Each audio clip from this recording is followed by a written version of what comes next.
Aujourd'hui, sur BFM Moto, nous allons vous présenter une toute nouvelle voiture, une nouvelle citadine polyvalente, l'Opel Corsa. Non, je rigole. En fait, c'est elle que nous allons essayer, la 6e génération de la Corsa.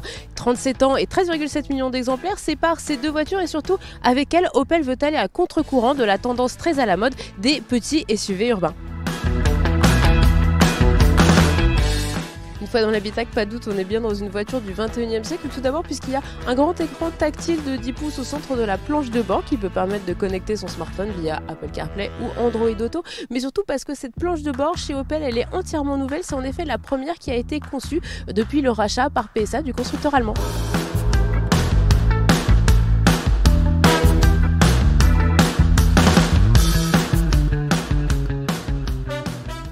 Si Opel fait désormais partie du groupe français PSA, la marque allemande revendique une germanité retrouvée, germanité qu'il avait un petit peu perdue sous le joug de l'américain General Motors. Et alors cette germanité, elle est censée s'exprimer dans le cahier des charges, notamment de la conduite de cette nouvelle Opel Corsa. Alors au volant c'est plutôt réussi, ça donne une voiture assez ferme, notamment comme sur notre version GS Line quand on la passe en mode sport, où là on a vraiment une voiture plutôt typée conduite pour se faire plaisir, même si on l'utilise en ville. Et alors il y a un petit truc qui moi me fait vraiment très frissonner, c'est en fait quand on passe ce mode sport, on entend beaucoup plus le ronronnement du moteur et ça fait plaisir dans le monde aseptisé, très silencieux des petites citadines.